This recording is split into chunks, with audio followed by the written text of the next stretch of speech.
Po sa ating lahat, welcome po sa ating midweek service at sa ating pong pasimula tayo po muna ay manalangin. Sige po, Panginoon, maraming salamat po sa gabi nito.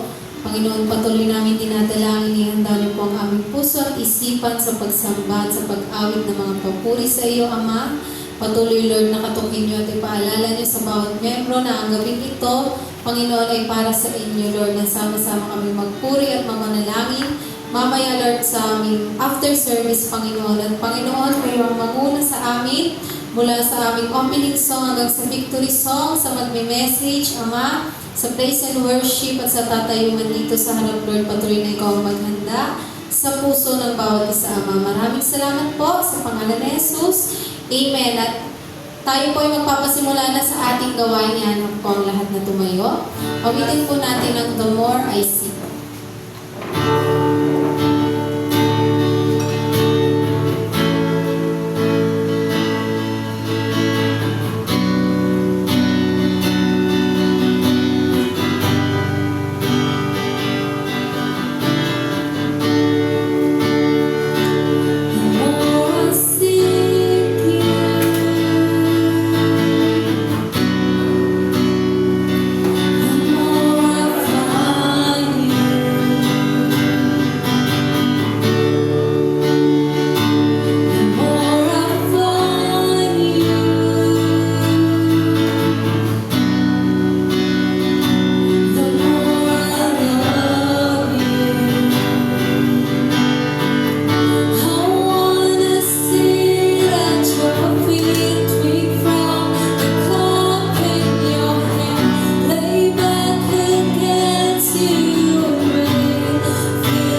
Lord, kaya lahat ng amin ay sa iyo, Panginoon. Patuloy kaming lumalapit sa inyo, Lord, humingi ng tawad sa aming mga kasalanang nagawa. Panginoon, patuloy niyong hipuin ang puso ng bawat isa. Lord, i-renew niyo ang aming strength, Panginoon, Lord, aming kaluluwa kung kami man nanghihina, Lord, sa lahat ng pagkakamali, Lord, na hindi na namin makita, Panginoon, na Lord, mas malaki yung pag-ibig, mas malaki yung blessing na Lord paparating sa amin at maraming salamat, Lord, sa malayang pagpupuri at sa pagkakataon na ito na kami nagsama-sama para sa inyong kapurihan, Panginoon. Maraming salamat po, Ama. Sa pangalan ni Jesus, Amen and Amen. Maaari na po tayo makaupo.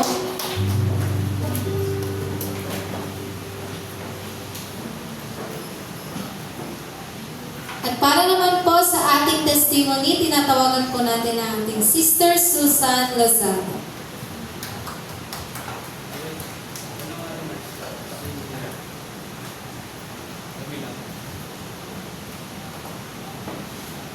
Magandang gabi po sa ating lahat. Nagpapasalamat po ako sa Panginoon po sa araw-araw niya pong pinagkakalog sa amin, pag-iingat po sa amin po, sa mga blessings po. Nagpapasalamat po ako sa natapos namin pagbibisita po sa mga YMO. So wala ba yung mga YMO kami natin. Naging YMO po kami. Nakita po namin yung mga matagal natin hindi nakakadalo dito sa ating simbahan. So, nawa makabalik po sila at nandito na nga si Angie. Praise God po. At nawa yung mga gawain po ay nagsabi naman po sila na makakadalaw din po sila. At maraming salamat din po sa kalusugan po sa aking lumang katawan dahil bali 2 weeks na po na naging normal po yung BP ko. Laging 110/80, tapos 120/80, 110/70. So, salamat po sa Panginoon. Talbos lang pala ng yung gamot noon. So, ayun po. Talagang yung kalakasan po na pinagkakalog sa amin po. Salamat po sa Panginoon. Maraming salamat po. Para naman po sa ating God's message, natawagan ko po ang ating Sister Leonie Santos.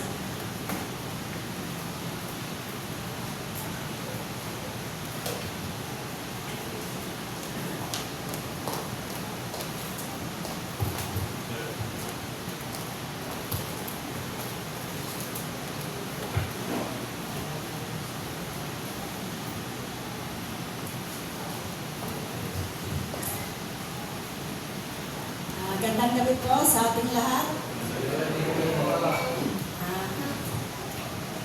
Magte-testimony din ako. Bakit nagpapasalamat sa Diyos dahil andito na kasama na natin si Angie. Pinagpe-pray namin ni Mami Susan, Mami na army yan. Dati pa na makadalo talaga si Angie at maging si Mirsa na makasama na namin. Salamat sa Diyos din sa kalakasan at kalusugan na naranasan ko sa buhay ko sa kabila ng 2 operasyon na aking pinagdaanan. Ito ako ngayon sa harap nyo at magpapahagi din ang salita ng Diyos na dinaling ng Diyos sa puso ko. Ang atin pong pagbubulay-bulayan sa oras na ito ay magtagpuan po sa John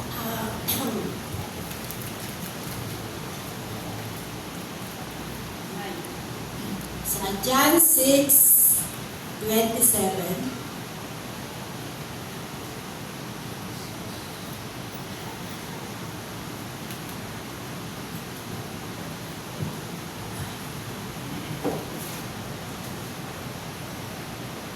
John 6:27. At ang title po ng ating pagbubulay-bulayan ngayong gabi ay Jesus, the Bread of Life. Sabi dyan sa John 6:27, kung may Bible po kayo, tumayo po tayong lahat. Nasa John 6:27,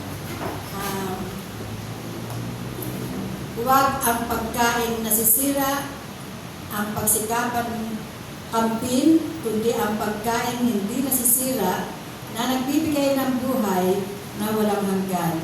Yan ang ibigay sa inyo ng anak ng tao sapagkat ipinapakita ng Diyos Ama na siya ay may ganitong karapatan. Sa English version, do not work for food that spoils, but for the food that endures to eternal life, which the Son of Man will give you. On Him, God the Father has placed His seal of approval. Tayo manalangin, Panginoon, salamat po sa oras na ito na kami, Panginoon, ay tinipon muli upang patuloy at mag-aral ng iyong mga salita. Nawa po, Panginoon, itago mo po ako sa iyong likuran. Ikaw po ang makita sa buhay ko at huwag ang aking mga pagkukulang o kahinaan. Panginoon, patawarin mo po kami sa aming mga kasalanan, pagkukulang. Imisin mo po kami na iyong banal na dugo at gawin mo po kami karapat-dapat sa oras na ito ng pagbubulay-bulay ng iyong mga salita. Ipuin mo po ang puso ng aking mga kapatid na nakikinig ngayon at isa puso po nila ang salita mo, Panginoon, at maisa buhay po namin lahat.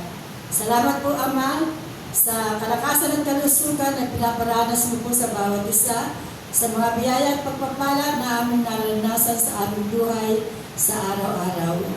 Thank you, Lord. Ito po ang aming dalangin sa pangalan ng iyong anak, si Jesus. Amen. Makakapo na po ang lahat. Ang aming din pong pagpupulay-bulayan ay ang buong John chapter 6. Chapter 6.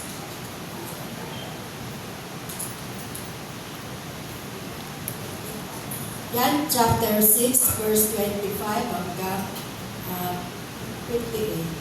Pero ang binigyan ko lang po ng para maiksi lang ay yung John 6:27.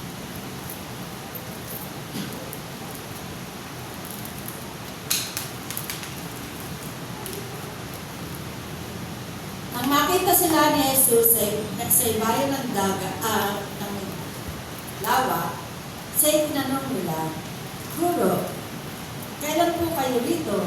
Kailan pa po kayo rito? Sumagot si Jesus, totoo ang sinasabi ko ito. Hinahanap ninyo ako, hindi dahil sa mga himalang nakita ninyo, kundi dahil nakakain kayo ng tinapay at nabusog. Totoo ang sinasabi kong ito. Nangyari ito, yung pangyayari na yon ay binanggit ng Panginoong Jesus dahil katatapos pa lang niya nagpakain ng 5,000 katao sa ilang. Kaya yung mga tao ay sinusundan siya.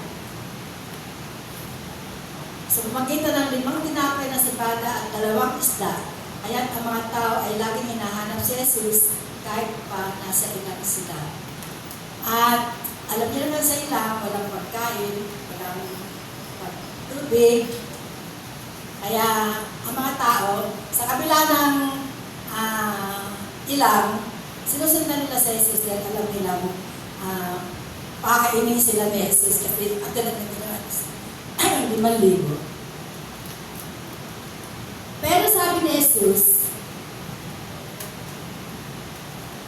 sabi dito, ito pala. Ang unang pagpupulayan natin ay number 1, work for food that endures eternal life. May dalawang klaseng pagkain tayo na pinapasok sa ating katawan. One is literal or physical food. Yung literal or physical food, yung mga kinakain natin, niluluto natin, ginagawa ng kamay natin, mga pagkain physical na nakita natin sa mesa. At ang pangalawa ay yung spiritual food na nagmumula naman sa ating Biblia. Sabi ni Jesus dyan, pag ang pagkain nasisira ang inyong pagsikap pangkampin, kundi ang pagkain hindi nasisira na nagbibigay ng buhay na walang hanggan.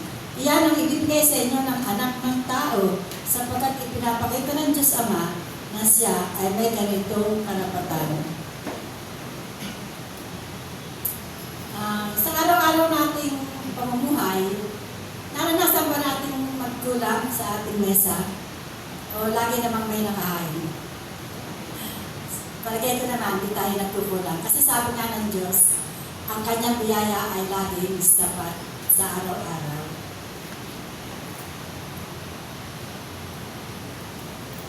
Ang sabi ng Diyos, huwag tayong maglaan ng maraming oras upang kumita ng marami.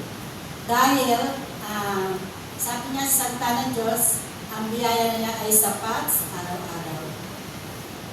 Kaya hindi tayo niya pagkukulangin. So, yun yung una, work for food that endures eternal life. At yun naman pangalawa, yung spiritual food. Saan natin matatagpuan ng spiritual food? Siyempre, sa Bible. Sa mga salita ng Diyos na narinig natin sa mga speakers. Sa ating pagbubulay-bulay ng ating devotion. So, yan yung spiritual food sa ating mga prayers, sa ating prayer gathering. Lahat ng iyan, mga spiritual food. Yung mga nababasa natin sa FB about scriptures na nababasa natin, those are spiritual food for our soul.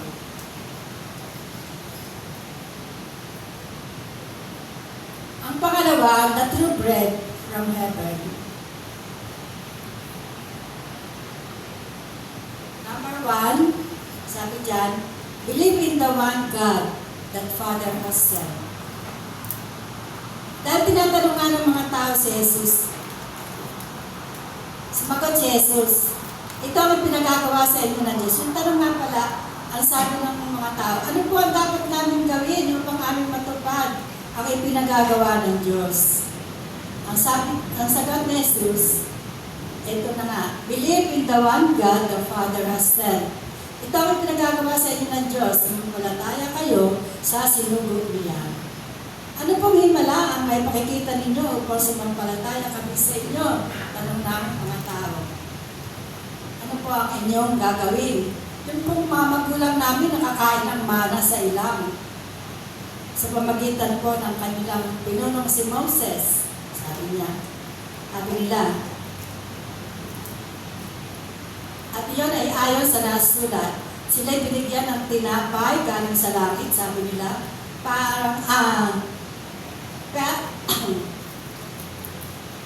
Yung kumbaga parang gustong ipaalala ng mga tao na si Moses minagawa sa kanilang mga ninuno. Si Jesus, ano ba ang kanyang magagawa? Anong gagawin niya? Kaya parang sila nagtatanong. Ang sagot ni Jesus, believe on the true bread from heaven.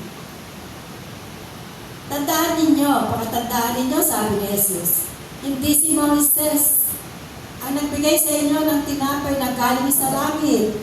Ang aking Ama ang nagbibigay sa inyo ng tunay na tinapay na galing sa langit. Sapagkat ang tinapay na galing sa Diyos ay ang bumaba mula sa langit at nagbibigay buhay sa sangkatauhan. Ginoo, bigyan po ninyo kami lagi ng tinapay na ito, sabi ng isa. Ginagol sila ni Jesus. Sabi sa verse 35, ako ang tinapay ng buhay. Ang lumalapit sa akin ay hindi na magugutom kailanman. At ang sumasampalataya sa akin ay hindi na mauuhaw kailanman. Ngunit sinabi ko na sa inyo, nakita na ninyo ako, ngunit hindi pa rin kayo sumampalataya sa akin.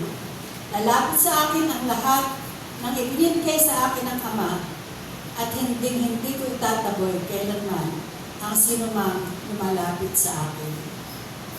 Sabi sa verse 38, ako'y bumaba mula sa langit hindi upang gawin ang sarili kong kalooban, kundi ang kalooban ng nagsugo sa akin.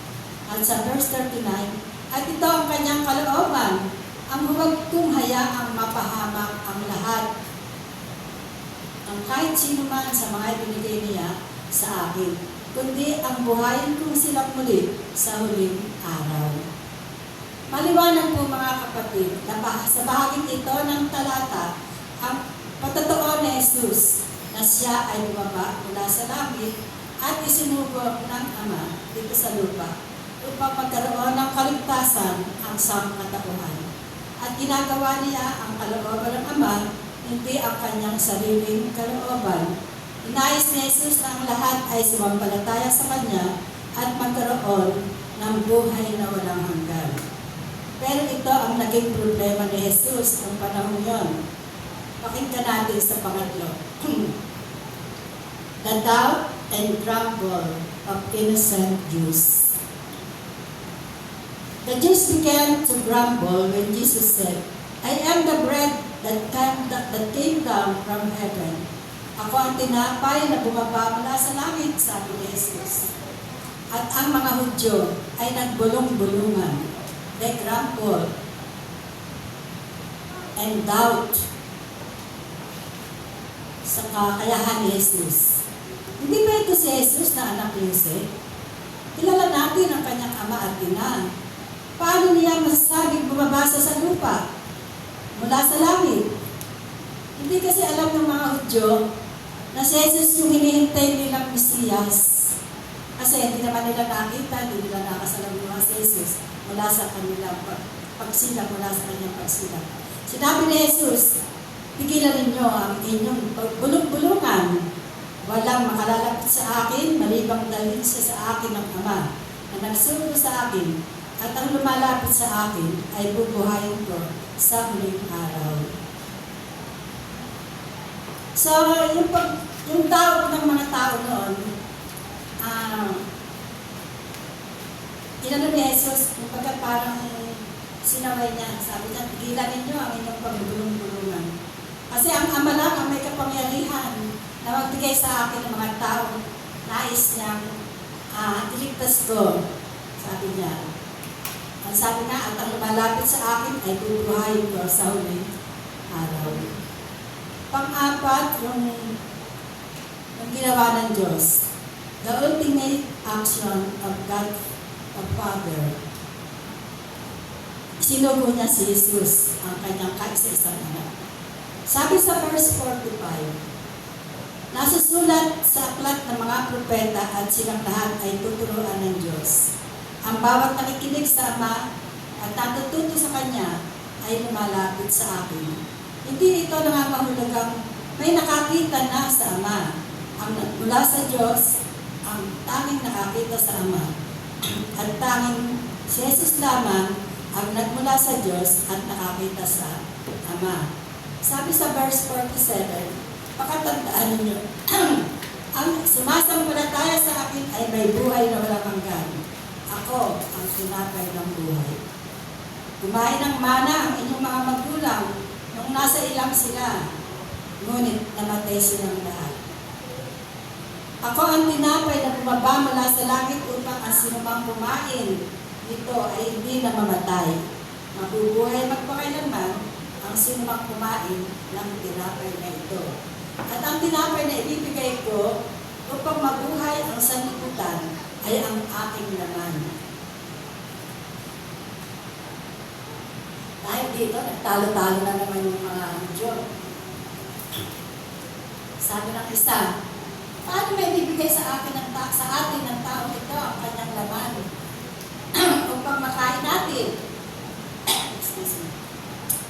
Sinabi ni Jesus, pakatandaan ninyo, malibang kainin ninyo ang laman ng anak ng tao at inumin ang kanyang dugo, hindi kayo magkakaroon ng buhay. Ang kumakain ng aking laman at umiinom ng aking dugo ay may buhay na walang hanggan at muli ko siyang bubuhayin sa huling araw.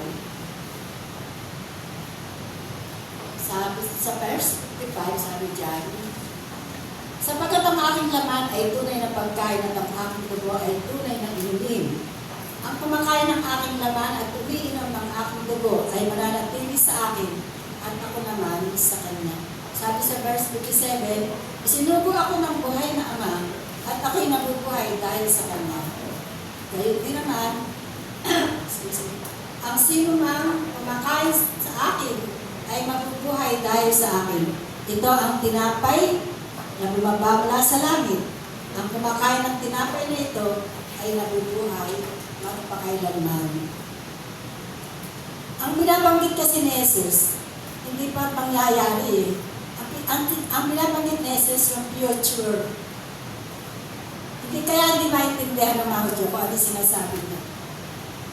Dahil kasama pa nila si Jesus, hindi pa talaga nila maunawaan yung sinasabi ni Jesus. Lahat naman tayo, noong hindi pa tayo nakakakilala, hindi tayo nagbabasa ng Biblia, hindi pa natin alam ang salita ng Diyos. Wala rin tayong muwang, wala rin tayong kaalaman sa mangyayari sa inaharap.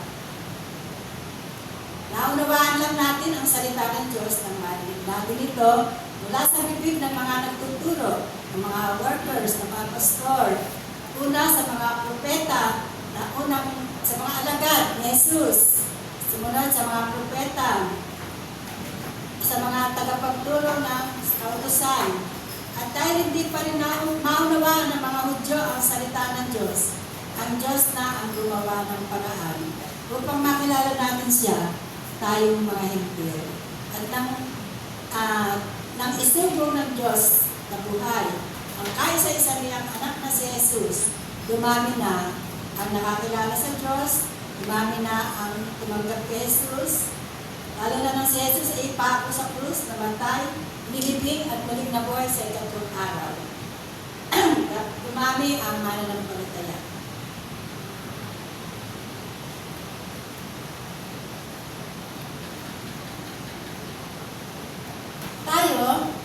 Nagkakaroon tayo ng Santa Cena every first Sunday. At doon natin tinatanggap si Jesus sa pamagitan ng tinapay at ng inumin. Tinapay na sumisimbolo ng kanyang katawan, ang kanyang laman, at ng inumin na sumisimbolo naman ang kanyang dugo.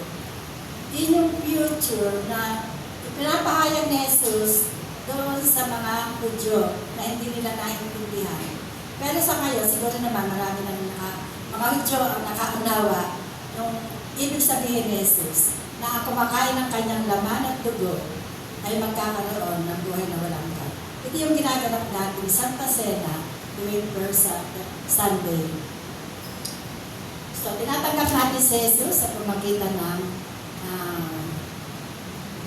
una, tinanggap natin si Jesus kapag tayo ay nakakilala sa Kanya, tinanggap natin si Jesus. Ako lang unang makakilala sa Panginoon. Tinanggap ko siya kasi naakay ako ni Sister Elaine dito. Wala rin akong muwang doon sa salita ng Diyos. Kasi Katoliko na.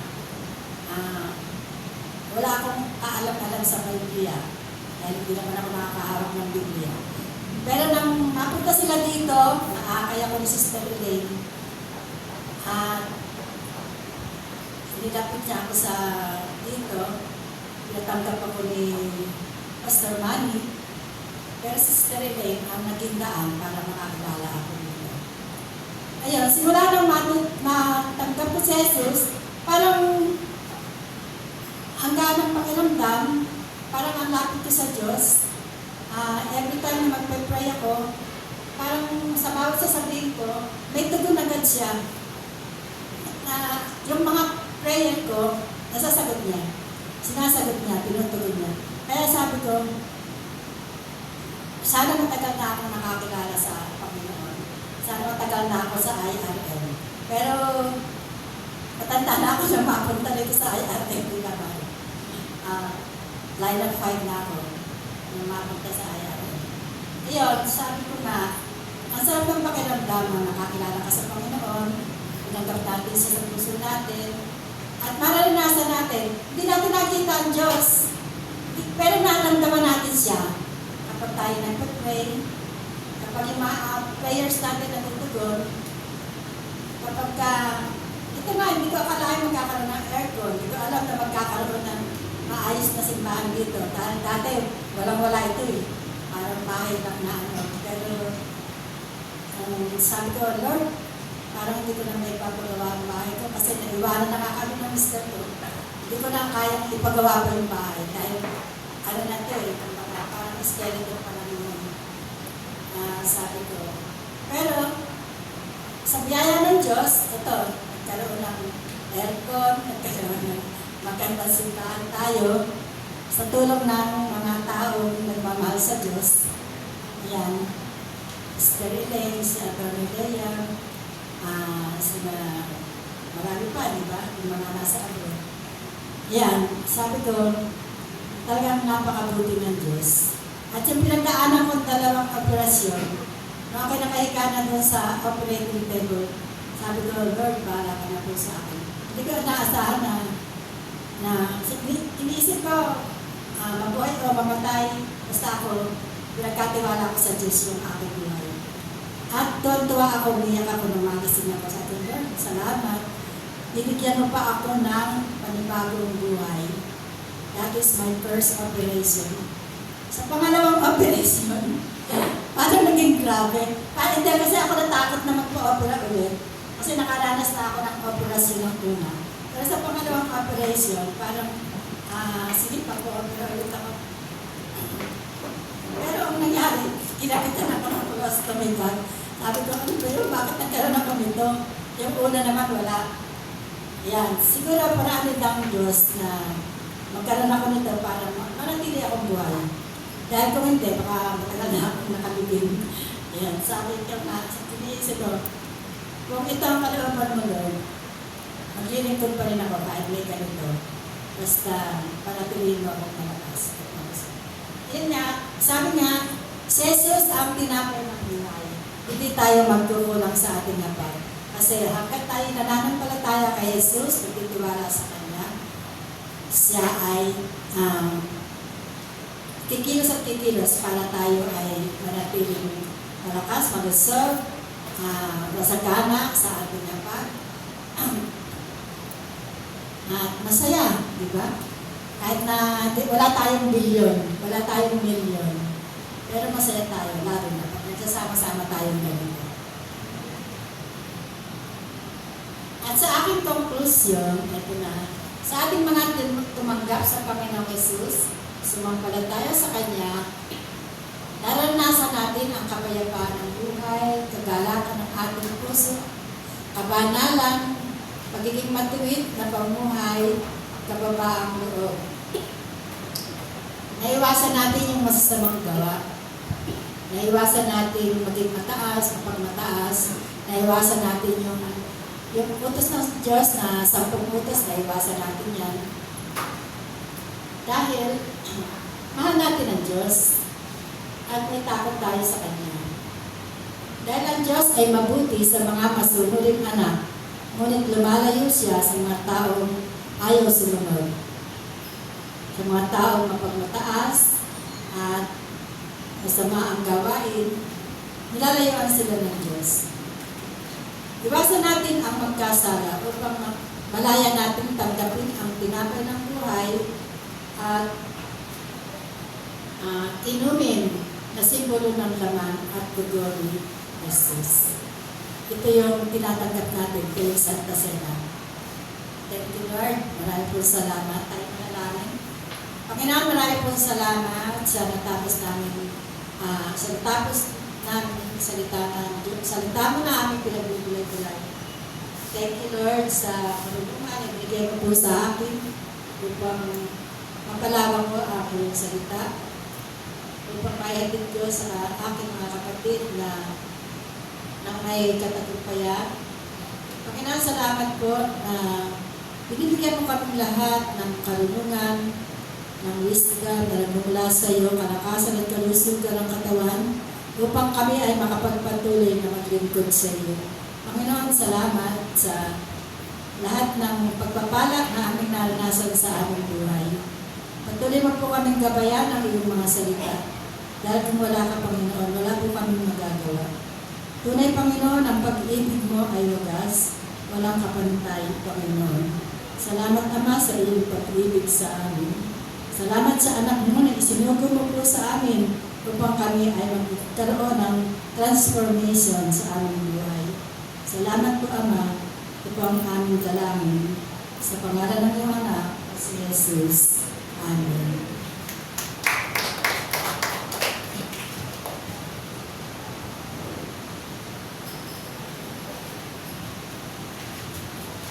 Maraming salamat po sa ating God's messages para naman po sa ating usher, para sa ating tithes and offering. Tinatawagan po ang ating Brother Reynan Lazar.